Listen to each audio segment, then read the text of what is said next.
Hello, welcome back to another episode of Rangers Rundown. I guess the biggest news to start off with is Pierre Laviolette was fired like a week ago. Um, I don't think anyone's really shocked by this. It was a horrible season. I think the biggest conversation around his firing is the amount of coaches the Rangers have gone through in the last 5 years, which is now it's going to be their fourth coach in 5 years, and I don't I think this is the most justifiable firing of the three. Like the David Quinn one, I don't know how good of a coach he ever was. I didn't really understand the Gallant one 2 years ago. And then this one, he clearly had kind of lost the locker room. I think he kind of gave up on them because, to be frank, the team gave up on him. But yeah, I don't think there's much to talk about with him getting fired. I think everyone knew he was going to get fired. It's interesting to see who's going to get the job. It doesn't seem to be a popular job for potential head coaches just because of the pressure and kind of the circus that's gone on in MSG the last, honestly, 10 months. But there's a list, and I'm not really impressed with it. The names are Mike Sullivan, who's not leaving Pittsburgh as of right now. Tortorella, it would be great reality TV, but I don't think that would work. That would be another 2-year coach, and then he'd be gone.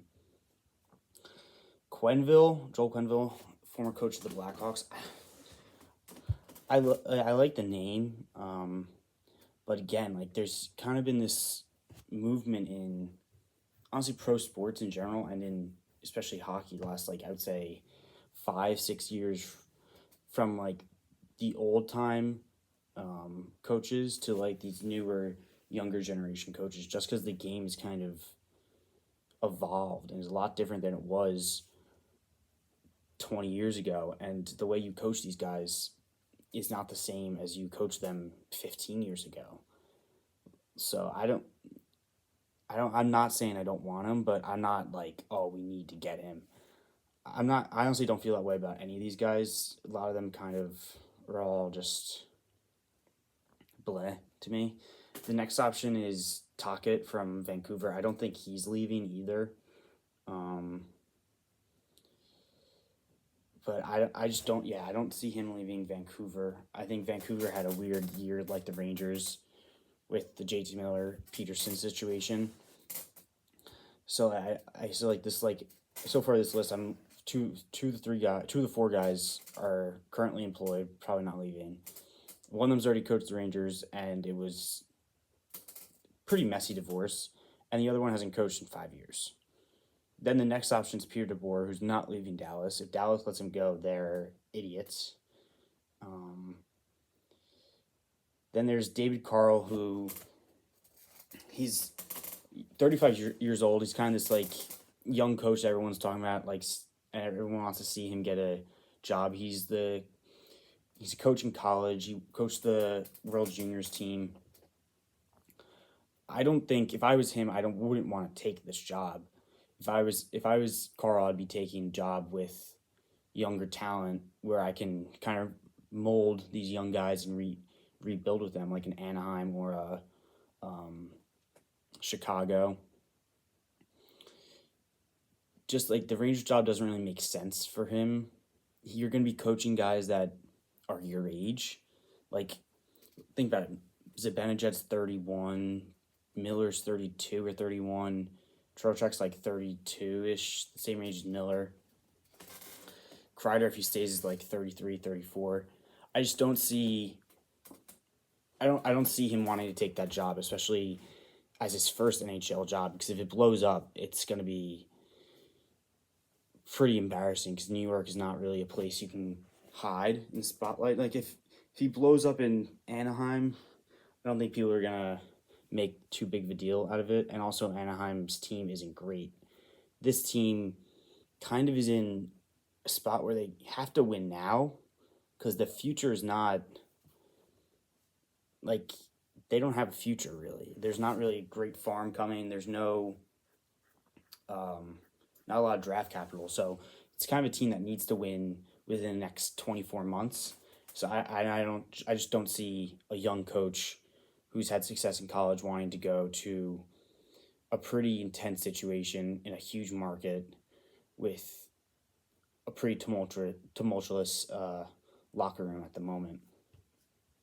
Then the next two guys are Jay Pandolfo, another college coach, which I don't see any of these young guys wanting to take this Rangers job. They're not in a spot where a college coach would be like, yeah, I'm gonna go rebuild with this team and maybe have some success with them. I think they need someone who's not out of the game, who hasn't been outdated, but isn't too young. Like I think a Peter DeBoer and a Mike Sullivan, like that type of coach in terms of age and experience, is someone who the team needs. I don't think a first-time head coach is gonna really do well with how this team's done with recent coaches.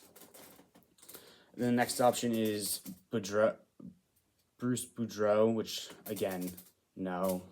Jack Capuano, no. I don't. When was the last time he had a job? I don't even remember. He was the Islanders coach, I think, like 10 years ago. Dan Hughes, no. Mitch Love, no. Can't have it. Like none of these candidates really impress me, and I've kind of contradicted myself because I don't really want another old coach. But then I look at all the young coaches. I'm like, why would any of these young coaches take the Rangers job? Like ideally, if I had to pick one of these guys, I'd probably pick Carl. But then I don't know if Carl would really mesh with the current predicament the team is in. Just the way it's structured, the amount of pressure they're under right now to really have a better year than they did just now.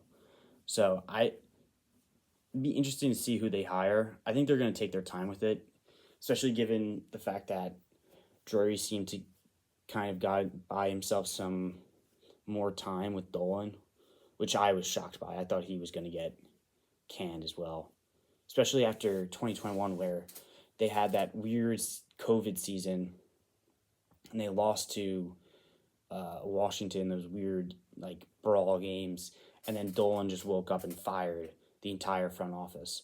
So I was kind of shocked that he not only kept Drury, but then extended Drury.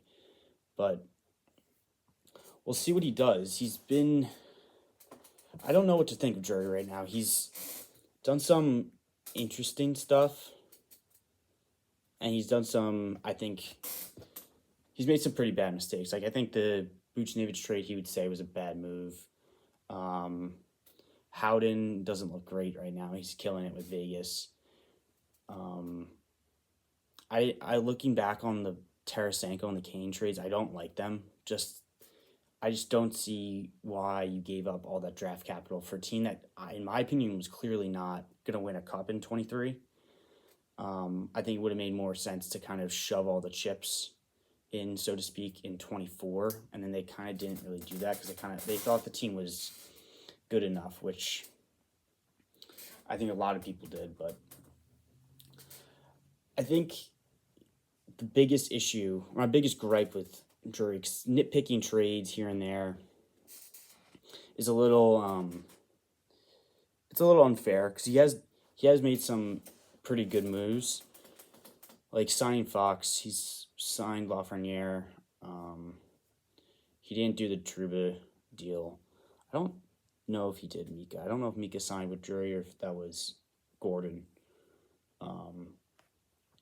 But my biggest gripe with Drury in the last 4 years, 4 years, is the lack of development of the younger players. Like, Lafreniere hasn't developed. And some of that probably is on the player. But I think there's a pattern here. Like, Capo was a mess. And then he goes to Seattle and he kind of has not a resurgence, but he looks a lot better. He looks not a completely different player, but he looked like a lot better and more competent player, which some of that is just getting to a new place. Like, sometimes you get to a place, it doesn't work out, and then you just need a fresh start. But there's been too many of these guys. Like Howden, same thing. Like he was a fourth line, 5 goal a year player for the Rangers, and then he goes to Vegas, and now he's scoring 20 goals. Same thing with Buchnevich. He had 45 points with the Rangers in 2021, and then he goes to St. Louis, and he's 70 points, 65 points, 63 points. And all 4 seasons he's been in St. Louis, he scored, I think, 20 to 25 goals. So I'm kind of curious on what's happening in the development of the young talent on this team. Because the young talent that everyone was talking about 4 years ago when you had the kid line, it never manifested. I mean, Hedel couldn't stay healthy, he's gone. Capo couldn't do anything, he's gone. Lafreniere, we thought had a great year last year. He was going to build on that this year. I honestly kind of give him a pass just because this year is just everyone did poorly. But you locked him up to, I think, 7 years. He needs to improve next year drastically. Like he should be scoring 30 goals. And then also I'm curious to see what they do with Cooley, Brodinski, Othman, Berard, and Rempe. Those are the 5 guys, and Perreault.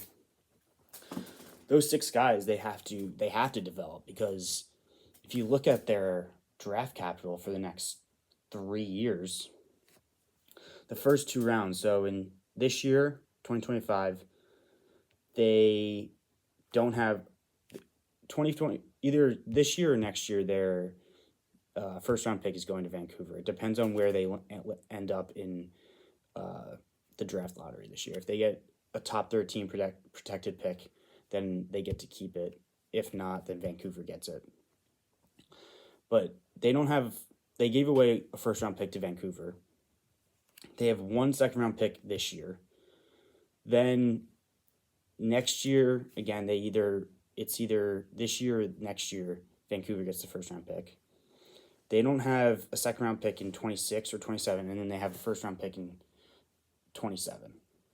So currently, as it stands, they have no first round pick 25, a second in 25, a first in 26 and 27, and then no seconds in 26 and 27. So that's 3 out of the 6 picks you should have in the next 3 years in the first 2 rounds.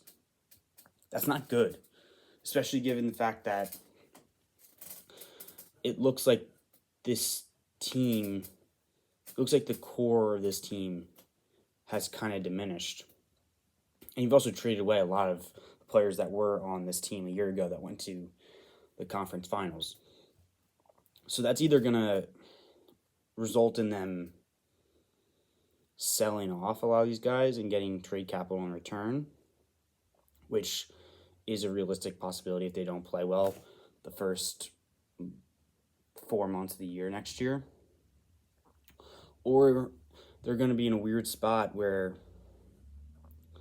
they're competitive, they're a playoff team. They can make a run, but it's not likely they'll do anything crazy.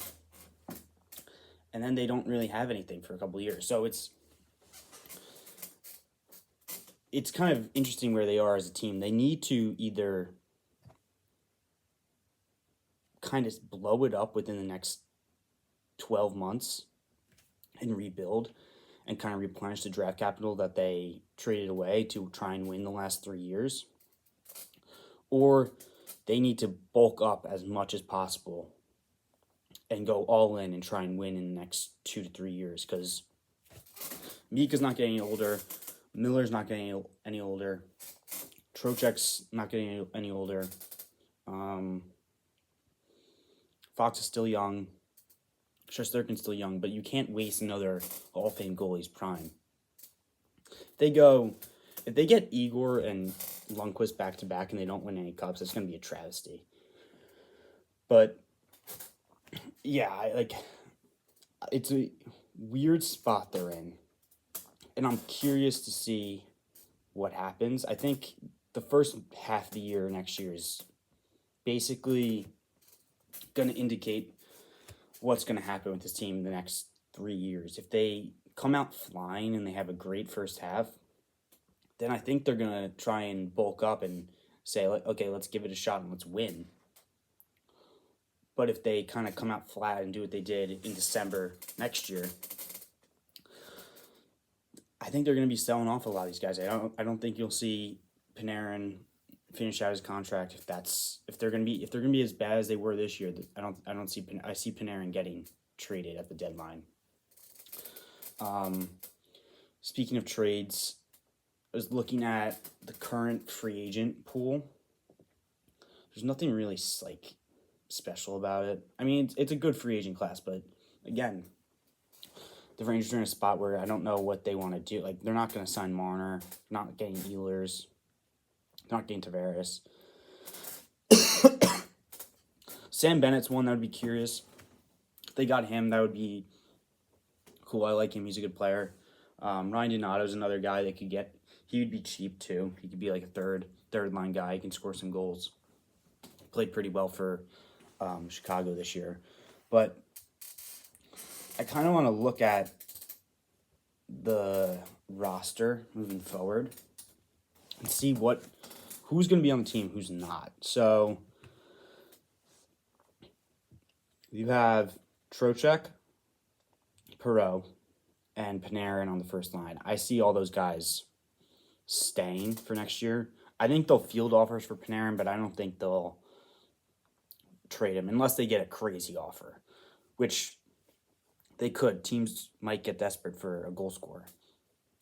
Then the second line, Puckpedia has it listed as Othman, Miller, and Lafreniere.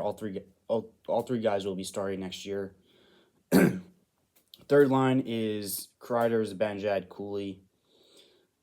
Zibanejad you can't trade. There's no one's going to trade for him. Cooley, you have to probably get to lock up to an extension. He had one of the better years out of anyone on the team. And then Kreider, I think he's getting traded. I've said this before. I think he's getting traded. And then their fourth line, Brodinski, Carrick, and Rempe. Brodinski will be back. I don't know what his contract status is. I don't know if he's an RFA or what. I think he's still under contract. And then Rempe's obviously back. And then I have no idea about Carrick. I think he signed a 2-year deal last summer, maybe 2 years ago. But I don't know. So I think that you're going to see, out of the current forward group, see 2 or 3 new guys on opening night. I didn't look at what their cap space is. I assume it's tight because they got a lot of guys on big contracts. They kind of traded out the Trouba contract for Miller. They got Igor's contract, which I think hits the books this year. So I wouldn't expect them to make any big free agent moves. I think they could sign like a guy like a Donato to like $4 million for 3-4 years. But then again, the market could be going up because the cap is going up. So it's interesting to see what is really happening and like how are these teams going to now navigate the bigger cap with guys that are on long-term contracts that aren't that much money anymore. Like Miller, he's making I think $8 million a year. He signs that this summer instead of last summer. He's probably getting another $3 million a year, just because the cap is going up. So we'll see. The decor is going to be pretty much the same. I think Fox, Borgen, Jones, and Schneider, they're all pretty much locked up at the top 4. Miller is interesting because I don't love him personally. So I wouldn't mind getting rid of him, but who knows? I imagine he would stay. And then the 6th spot, it's going to be anyone between like Vekanainen, Susie, Robertson. We'll see. I don't really have anything like any predictions to see like who they're going to get because like the holes they're going to fill are going to be like low-level guys. Like, they're going to get their sixth defenseman. They're going to get a fourth-line center, probably. And that's really it. Like, their biggest move this offseason is probably going to be trading Kreider and getting nothing back. So, that's going to do it for this episode of the Rangers Rundown. Thanks for watching. Leave a comment, give it a like, and we'll see you next time.